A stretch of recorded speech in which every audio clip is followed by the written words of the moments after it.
Media మిత్రులకు నమస్కారం. స్థానిక సంస్థల ఎన్నికల గ్రామ పంచాయతీ ఎన్నికల ప్రక్రియలో భాగంగా మొదటి విడతలో కమలాపూర్ మండల ఎన్నిక ముగిసింది.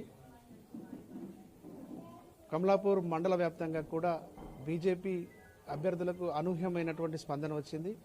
దాని లోపల అత్యధిక ఓట్లు సాధించి మళ్ళీ మండలంలో అత్యధిక ఓట్లు సాధించినటువంటి పార్టీగా బీజేపీ పార్టీనే నిలిచింది. రెండో దఫా ఎన్నికల ప్రచార ప్రక్రియలో భాగంగా అటు ఇల్లంతకుంట, జమ్మికుంట మండలాలకు వెళ్తూ గెలిచినటువంటి మమ్మల్ని బీజేపీ పార్టీ సంబంధించినటువంటి సర్పంచ్ అభ్యర్థులను అభినందించేందుకోసం వచ్చినటువంటి మన ప్రియతమ నేత ఈటల రాజేందర్ గారికి స్వాగతం పలుకుతూ ఇక్కడ కమలాపూర్ నుంచి పబ్బు సతీష్ అయిన నేను, గూడూరు నుంచి బండి వనజ, శనిగరం నుంచి కొత్తపల్లి రాజు, గుండేట్ నుంచి మేకల రవి వాళ్ళ భార్య సుజాత, గూనిపర్తి నుంచి కరుణాకర్ రాధిక విజయం సాధించారు. వీరితో పాటుగా మన ఉప సర్పంచ్ అభ్యర్థులు కూడా అనేకం గెలుచుకోవడం జరిగింది, అనేక వార్డు సభ్యులను గెలుచుకోవడం జరిగింది. దీనికి సంబంధించి మాట్లాడాల్సిందిగా మన నేతను ఈటల రాజేందర్ గారిని ఆహ్వానిస్తుంది.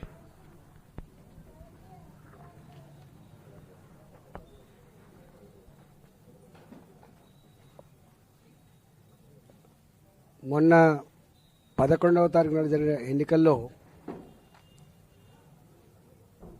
బీఆర్ఎస్ ఏ ప్రగల్భాలైతే పలికిందో, ఎన్ని అబద్ధపు ప్రచారాలు చేసిందో, ఎన్ని ప్రలోభాలకు గురి చేసిందో వాటి కాదని బీజేపీ బలపరిచినటువంటి అభ్యర్థుల్ని కమలాపూర్లో, శనిగరంలో, గుండేళ్ళలో, గూడూరులో, గూనిపర్తిలో గెలిపించడమే కాకుండా దాదాపు 5 గ్రామాలలో మేము మద్దతు ఇచ్చినాం.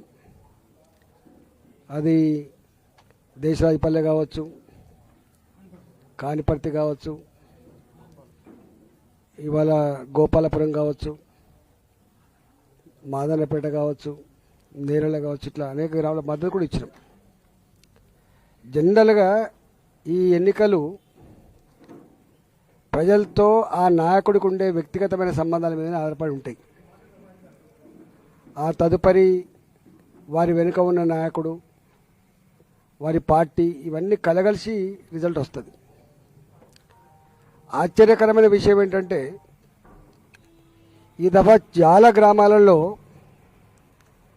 మేము ఇండిపెండెంట్గా పోటీ చేస్తాం, మాకు ఎవరు అక్కర్లేదు, మాకెవరితో ఐడెంటిఫికేషన్ అక్కర్లేదు అని చెప్పి చాలా గ్రామాలలో పార్టీలు ఉన్నప్పటికీ కూడా ఇండిపెండెంట్గా పోటీ చేసిండ్రు. వాళ్ళకు నమ్మకం ఉన్న, విశ్వాసం ఉన్న నాయకులతోటి ఒక నిమిషం 2 నిమిషాల వీడియోని సపోర్ట్ అడిగిన తప్ప అంతకంటే మిక్కిలి లేదు. అయినా మేము వీడియోలో సపోర్ట్ చేసినటువంటి వాళ్ళు కూడా గెలిచింది.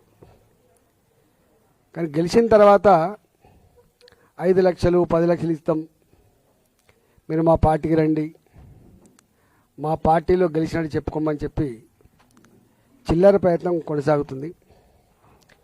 ఒకసారి ప్రజలు గెలిపించిన తర్వాత మళ్ళీ ఇప్పుడు కనుక ఈయనక ఆయనక పోతా అంటే బాజాప్తా ఎన్నికల ముందే ఇగో మేము అన్న ఆశీర్వాదం ఉందని చెప్పడం వేరు. కానీ అప్పుడేమో ఇండిపెండెంట్గా ఉండి ఆ తదుపరి పనిచేస్తే ప్రజలు మళ్ళీ విశ్వసించే ఆస్కారం ఉండదు. కాబట్టి ఎట్లా గెలిచిందో అట్లా ప్రజలకు సర్వీస్ అందించాలని చెప్పి నేను కోరుతా ఉన్నా. జనరల్గా 50% సీట్లు కాంగ్రెస్ పార్టీ గెలుచుకున్నట్టుగా చెప్తా ఉంది. జనరల్గా ఇక్కడ సరే టెక్నికల్గా సతీష్ ఉన్నాడు, లేకపోతే కళాధర్ ఉన్నాడు, కళాధర్ వనిజ ఉంది, రాజు ఉన్నాడు, మేము వచ్చి ప్రచారం చేయొచ్చు. కానీ ఎక్కడ పార్టీ పరమైనటువంటి గుర్తులు ఉండవు, ఓన్లీ ఇండివిజువల్ గుర్తులు మాత్రమే ఉంటాయి. జనరల్గా స్థానిక సంస్థల ఎన్నికలు అంటేనే అధికార పార్టీకి అనుకూలంగా ఉంటాయి. రేపు గ్రామాలకు ఏమైనా ఫండ్స్ కావాలన్నా లేకపోతే ఎంపీటీసీలకు ఏమైనా ఫండ్స్ కావాలన్నా ఉంటుంది. ఇంత ఉన్నప్పటికీ కూడా ఈ ప్రభుత్వం మీద వ్యతిరేకత ఉండి 50% కూడా సీట్లు రాలే. వాళ్ళు అనుకుంటాను మేము 50% గెలిచామని చెప్పి. 50% కూడా సీట్లు రాలే. గెలిచిన వాళ్ళని తన ఖాతాలో వేసుకునే ప్రయత్నం చేయొచ్చు, కానీ ప్రజలు మాత్రం కాంగ్రెస్ పార్టీ పట్ల ఎంత విముఖత ఉందో దీన్ని బట్టి అర్థం కావాలి. రేవంత్ రెడ్డి గారు ఈవెంట్ మేనేజర్ లాగా మారిపోయిండు. ఇవాళ ఫుట్బాల్ ఏదో మెస్సీ ఫుట్బాలు, సింగరేణిలో కోటలు బాగు చేయడానికి పైసలు లేవు.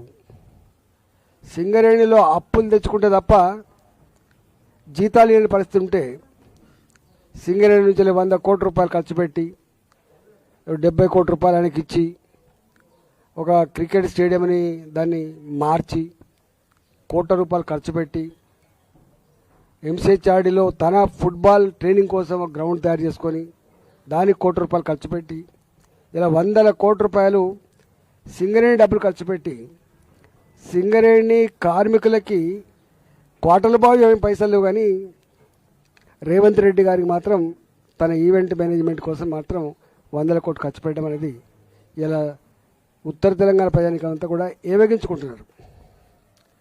రెండవది, ఎక్కడ కూడా ఏ ఊరికి పోయినా ఒకటే అంటున్నారు, భర్తకు పెన్షన్ ఉంటే భర్త చనిపోతే భార్యకు వస్తుంది తప్ప భార్యకు వయసు మిగిలినా కూడా పెన్షన్ వస్తలేదు. 3 రకాల పెన్షన్లు, అసలు హ్యాండిక్యాప్డ్ వాళ్ళకి సర్టిఫికేట్లు ఇచ్చిండ్రు, అప్లోడ్ చేసినంత వరకు పెన్షన్ లేవు. ఇవాళ భర్తలు చనిపోయిన అనేక మంది వాళ్ళకు పెన్షన్ లేవు, కొత్తగా పెట్టుకున్న వాళ్ళకి పెన్షన్ లేవు. 4,000 రూపాయలు 6,000 రూపాయలు దేవుడెరుగు, కానీ ఉన్నదాన్ని కూడా ఇస్తలేరు. ఏ ఊరిపోయినా గ్యాస్ సిలిండర్ల మీద కూడా ఎప్పుడో ఒక 4 ఏళ్ల క్రితమో 5 ఏళ్ల క్రితమో వాడుకున్న గ్యాస్ సిలిండర్లు యావరేజ్, అంతకుముందు 3 సిలిండర్లు వాడినారు 4 సిలిండర్లు వాడిని చెప్పి వాటికే ఇస్తున్నారు తప్ప ఎక్కడ కూడా పూర్తి స్థాయిలో సిలిండర్లు కూడా డబ్బులు పడతలేవు. కేంద్ర ప్రభుత్వ పరమైన 46 రూపాయలు మాత్రం ఒక సిలిండర్ మీద టంచన పడుతుంది తప్ప రాష్ట్ర ప్రభుత్వం ఇచ్చేటువంటి సిలిండర్ల మీద ఇచ్చే సబ్సిడీ మాత్రం పడతలేమని చెప్పి గగ్గోలు పెడుతున్నారు. ఇక మిగతా హామీలు అంటే అవి ఎక్కడ అమలైతలేవు. అది రైతు బంధు కావచ్చు, అది మహిళలకు ఇచ్చే 2,500 రూపాయలు కావచ్చు, నిరుద్యోగ యువతకి ఇచ్చే 4,000 రూపాయలు కావచ్చు, ఏ ఒక్కటి కూడా అమలు కావట్లేదు. నేను తెలంగాణ ప్రజానికాన్ని విజ్ఞప్తి చేస్తున్నా, ఇవాళ మాటల గారిలో మీడియాని మేనేజ్ చేసి ప్రజలను అదరకొట్టి బెదరగొట్టి ఈవెంట్ మేనేజ్మెంట్ లాగా నడుపుతుంది తప్ప ప్రజాప్రభుత్వంగా మాత్రం నడుపుతలేరనే విషయం గుర్తెరగమని చెప్పి కోరుతున్నా. ఇవాళ ఈ సర్పంచ్ ఈ వార్డు మెంబర్ ఎన్నికల్లో కూడా విపరీతంగా డబ్బులు ఖర్చు పెట్టి మద్యం ఏరులై పారించి ప్రలోభ పెట్టేటువంటి ప్రయత్నం చేసి ఖాతాలో వేసుకోవడం కాదు, ప్రజాభిప్రాయాన్ని గెలుచుకోవాల్సి ఎక్కడ ఉందని చెప్పి నేను విజ్ఞప్తి చేస్తున్నా. మూడవది, ఈ మధ్య వారం 10 రోజులుగా చూస్తున్నాము, బీఆర్ఎస్ పార్టీ 1,000 కోట్ల రూపాయలు కుంభకోణం చేసిందని చెప్పి స్వయంగా వాళ్ళ కూతురు మాట్లాడుతుంది. లేదు లేదు మీ భర్తనే ఆనాడు కేసీఆర్ బిడ్డగా అల్లుడిగా మీరే చేస్తున్నారని చెప్పి పడుతున్నాడు. నేను మొదటి నుంచి మొత్తుకుంటున్నా, హైదరాబాద్ నగరంలో పొట్ట చేత పట్టుకొని వచ్చిన వాళ్ళు 30 గజాలలో 40 గజాలలో 60 గజాలలో ఇండ్లు కట్టుకుంటే 40 ఏళ్ల క్రితం కట్టుకున్న 50 ఏళ్ల క్రితం కట్టుకున్నటువంటి ఇండ్లని నిర్దాక్షిణ్యంగా హైదరాబాద్ నుంచి కూల్చేస్తున్నారు. వాళ్ళు కట్టుకున్న ఆశల సౌదాన్ని కూల్చేస్తున్నారు. మరి పేదల పట్లనేమో న్యాయం ఉంది. ఇప్పుడు మనం చూస్తున్నాం, పెద్దలేమో 2,000 కోట్ల రూపాయల భూములు, 3,000 కోట్ల రూపాయల భూములు, 5,000 కోట్ల రూపాయల భూములు, మరి గిన్ని ఆరోపణలు వస్తున్నా కూడా మరి ప్రభుత్వం ఏం చేస్తున్నట్టు ప్రజలు ఆలోచించమని చెప్పి కోరుతున్నాం. మేము మొదటి నుంచి మొత్తుకుంటున్నాం, పేదలకు ఒక న్యాయం, పెద్దలకు ఒక న్యాయం.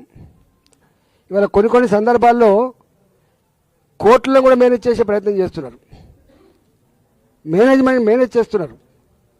నా దగ్గర ఎల్లమ్మ బండి అని ఉంటుంది కుక్కడపల్లిలో, 97 ఎకరాల భూమి, అది ఎకరం 70 కోట్లు 80 కోట్లు ఉంటుంది.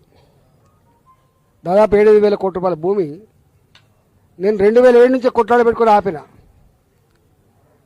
నేను 2021 గెలిచిన తర్వాత దాన్ని గద్దల్లాగా తనకపోయిండు ఒక పెద్ద వ్యాపారి. ఇవాళ దాన్ని ఇవ్వడానికి ప్రభుత్వం సుముఖంగా ఉంది. అంటే 7,000 కోట్లు. ఒకవైపు జీతాలు ఇవ్వడానికి పైసలు లేవు, నన్ను కోసినా కూడా రూపాయి రాదు, రిటైర్మెంట్ ఉద్యోగులకు జీతాలు లేవు, గ్యాస్ సబ్సిడీ అని పైసలు లేవు, పెన్షన్లు ఇవ్వడానికి పైసలు లేవు, గ్రామ పంచాయతీలలో సఫాయిలకు జీతభత్యాలు ఇవ్వడానికి పైసలు లేవు, గ్రామ పంచాయతీలో పనిచేసినటువంటి పాత బిల్లుకి ఇవ్వడానికి పైసలు లేవు. కానీ ఇక వీళ్ళు మాత్రం గిట్టి చేస్తున్నారు. ప్రజలు ఆలోచించాలి. వట్టిగానే మాలాంటి వాళ్ళం మాట్లాడుతున్నప్పుడు ఏం జరుగుతుంది కొంచెం ఆలోచన చేయకపోతే దీన్ని ఎవడు కాపాడితే వల్లకాడుగా మారే ప్రమాదం ఉంది. కాబట్టి ఇవాళ నేను డిమాండ్ చేస్తున్నా, పెద్దలకు అండగా ఉండి వాళ్ళ ఆస్తులకు కాపలా కాయడం కాదు ప్రభుత్వం చేయాల్సిన పని. ప్రజాప్రభుత్వమే అయితే పేదల గుడిసెలు కూలగొట్టకుండా, పేదల ఇళ్ళు కూలగొట్టకుండా పేదలకు రక్షణ కల్పించాలని చెప్పి నేను డిమాండ్ చేస్తున్నా. ఈ వచ్చినటువంటి ఆరోపణలు ఏవైతున్నాయో ఒక్కొక్కటిగా ఎంక్వైరీ చేసి వాటిని అన్నీ కూడా హ్యాండ్ ఓవర్ చేసుకొని ప్రజాపరం చేయాలని చెప్పి నేను డిమాండ్ చేస్తున్నాను. లేకపోతే ఇవాళ ఏమనరు, కేసీఆర్ కూడా గట్టినే చేస్తూ ఉంటే దబాయించి అదరగొట్టి మీడియాలో మేనేజ్మెంట్ చేసి ఆహా ఓహో చాలా బాగుందని చెప్పి చేస్తే ఇలా ఏమైందో చూసినాం. ప్రజలు గమనించమని చెప్పి కోరుతున్నా. ప్రజలు సందర్భం వచ్చినప్పుడు తప్పకుండా రియాక్ట్ కావాలని చెప్పి కూడా కోరుతా ఉన్నాం. రేపు 2వ విడత 3వ విడత కూడా ఎన్నికలు జరగబోతున్నాయి. కాబట్టి నేను మళ్ళీ విజ్ఞప్తి చేస్తున్నా, డబ్బులు కాదు ముఖ్యం, దావతులు కాదు ముఖ్యం, క్యారెక్టర్ ఉన్నోడిని, కమిట్మెంట్ ఉన్నోడిని, మీతో ఉండి పనిచేసేటువంటి నమ్మకం ఉన్నవాడిని గెలిపించాలని చెప్పి నేను వినమ్రంగా విజ్ఞప్తి చేస్తున్నా. ఇవాళ హుజురాబాద్ నియోజకవర్గంలో మేము 25 ఏళ్ళుగా ఇక్కడ మేము పనిచేస్తున్నాం. సర్పంచ్ ఎన్నికలైనా, ఎంపీటీసీ ఎన్నికలైనా, మున్సిపాలిటీ ఎన్నికలైనా, జెడ్పీటీసీ ఎన్నికలైనా అన్ని ఎన్నికల్లో మేము పార్టిసిపేట్ చేసినాం. అంటే ప్రత్యక్షంగా పరోక్షంగా పార్టిసిపేట్ చేసినాం, గెలుచుకున్నాం. ఈసారి కూడా అంటే మేము 2 ఏళ్ళు అవుతుంది మేము ఇక్కడ లేమని చెప్పి ప్రచారం జరుగుతున్నప్పటికి కూడా మా మీద విశ్వాసం ఉంచి నమ్మకం ఉంచి మీరు గెలిపించిండ్రు. తప్పకుండా ఈ గ్రామాల అభివృద్ధిలో మా సర్పంచ్లకు తోడుగా నేను కూడా వాళ్ళు ఎంబడి ఉండి ప్రజలు ఏ నమ్మకాన్ని విశ్వాసాన్ని ప్రదర్శించిందో వాటిని వమ్ము చేయకుండా నడిపిస్తామని చెప్పి కోరుతా ఉన్నాం. గెలిపించిన ప్రజానికానికి వాళ్ళకు ధన్యవాదాలు తెలియజేస్తూ, మరీ ముఖ్యంగా ఇవాళ కమలాపూర్ గ్రామం 2,001 కోట్ల రూపాయలు ఖర్చు పెట్టిండ్రు. ఎవరెవరు ఖర్చు పెట్టిండ్రు, ఎక్కడి నుంచి వచ్చినాయి పైసలు ఆ లోతులోకి పోను. కానీ కమలాపూర్లో ఈటల గారిని ఈ సతీష్ పోటీ చేసినట్టో లేకపోతే ఇంకోటి పోటీ చేసినట్టు కాదు, ఇక్కడ ఓడగొట్టాలి ఈటలందరికీ, ఇక్కడ సొంత ఊళ్ళోనే ఓడిపోయినటువంటి ఒక వార్త రాయించాలని చెప్పి చాలా ఉబలాట పడ్డరు. దాన్ని తొక్కి పడేసి ఇవాళ కమలాపూర్ గ్రామ ప్రజలు మళ్ళీ ధర్మాన్ని న్యాయాన్ని నిలిపినందుకు, ఒక గరీబ్ బిడ్డను గెలిపించినందుకు వారికి శిరస్సు వంచి నమస్కరిస్తున్నా. అదేవిధంగా గూడూరు కూడా పక్కపంటే ఉంటుంది. ఇలా ఏదైనా డెవలప్మెంట్ కనబడుతుంటే గూడూరు దుబ్బల మీద కనబడుతుంది. పిచ్చి కుక్క లెక్క మాట్లాడి కొంతమంది అయితే ఏం చేసిండ్రు ఈటలనాయర్ గారు, ఎట్లా అయింది ఈటలనాయర్ గారు. మరి కేసీఆర్ అంతటా ఉన్నాడు ముఖ్యమంత్రి, ఎందుకో వేరే కాన్స్టిట్యూన్సీలు కాకపోయా. లోకల్గా ఉండేటువంటి నాయకుడు ఆయన యొక్క కమిట్మెంటు, ఆయన ఆరాటం మీద ఆధారపడి డెవలప్మెంట్ వస్తుంది తప్ప ముఖ్యమంత్రి వచ్చి అన్ని కాన్స్టిట్యూన్సీలు డెవలప్ చేసినా ఉండదు అనే జ్ఞానం కూడా లేదు. ఇవాళ ఆ దుబ్బల మీద కనబడి ఉంటే అవన్నీ ఇవాళ గూడూరు ప్రజానికం గొప్ప మెజార్టీతో గెలిపించింది, చాలా గొప్ప మెజార్టీతో గెలిపించిండ్రు. మిగతా కూడా అక్కడక్కడ మేము సరే ఒక్క ఓటుతో 2 ఓటుతో పోయినప్పటికీ కూడా మా వాళ్ళు గొప్ప కొట్లాడినరు. ఇవాళ నువ్వా నేను అన్నట్టు మాత్రం నిలబడగలిగినరు. రాబోయే కాలంలో తప్పకుండా ఇలా వేనవంక, హుజురాబాద్, అదేవిధంగా మా జమ్మికుంట, ఇల్లంతకుంట ఈ 4 మండలాలకు 17వ తారీఖున ఎన్నికలు జరగబోతున్నాయి. కాబట్టి ఆచితూచి ఆలోచించి ఓటేయమని చెప్పి నేను విజ్ఞప్తి చేస్తున్నా. వచ్చే ఎంపీటీసీ జెడ్పీటీసీ ఎన్నికల్లో కూడా తప్పకుండా ఇదే పద్ధతిలో మేము కష్టపడి పనిచేస్తాం, గెలుచుకునే ప్రయత్నం చేస్తాం. మున్సిపాలిటీ ఎన్నికల్లో కూడా ఇదే పద్ధతిలో పనిచేస్తామని చెప్పి తెలియజేస్తా ఉన్నాం.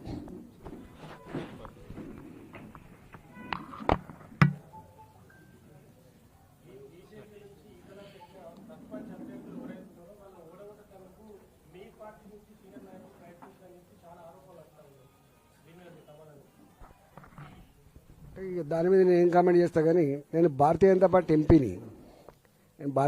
ఎంపీని చూసిన నేను కూడా అక్కడక్కడ. అంటే అవగాహన లేని పిచ్చోళ్ళు పెట్టే పోస్టులు అవి, అవగాహన కూడా ఎప్పుడు పెట్టాడు. ఆ? వాళ్ళు చెప్పాలి ఎవడు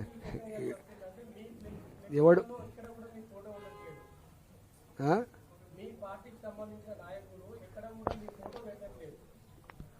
చూడాలి మరి ఈటల రాజేందర్ గారు ఏ పార్టీలో ఉన్నాడో మరి వాళ్ళు చెప్పాలి, ప్రజలు తెలుసుకుంటారు.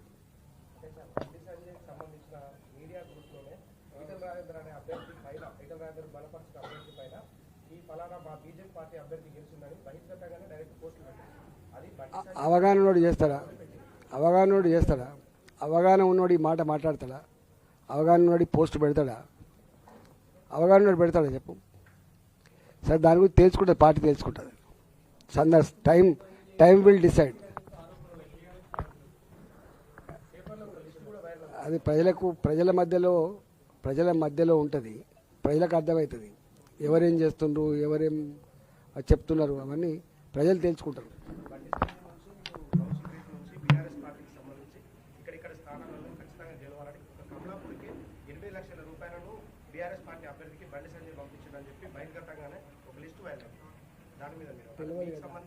నాకు తెలియదు, మీకు అని తెలిస్తే మీరు రాసుకోండి, కానీ నాకేం తెలుస్తుంది, నేను ఎట్లా కామెంట్ చేయాలి? చెప్తారు, సందర్భాలు కూడా చెప్పేటప్పుడు చెప్తాయి. ఇప్పుడు వట్టి ఎలక్షన్స్ ఉన్నాయి, మధ్యలో ఉన్నాం, ఇప్పుడు 2వ విడుతుంది 3వ విడుతుంది, ఇవన్నీ అయిపోయింది.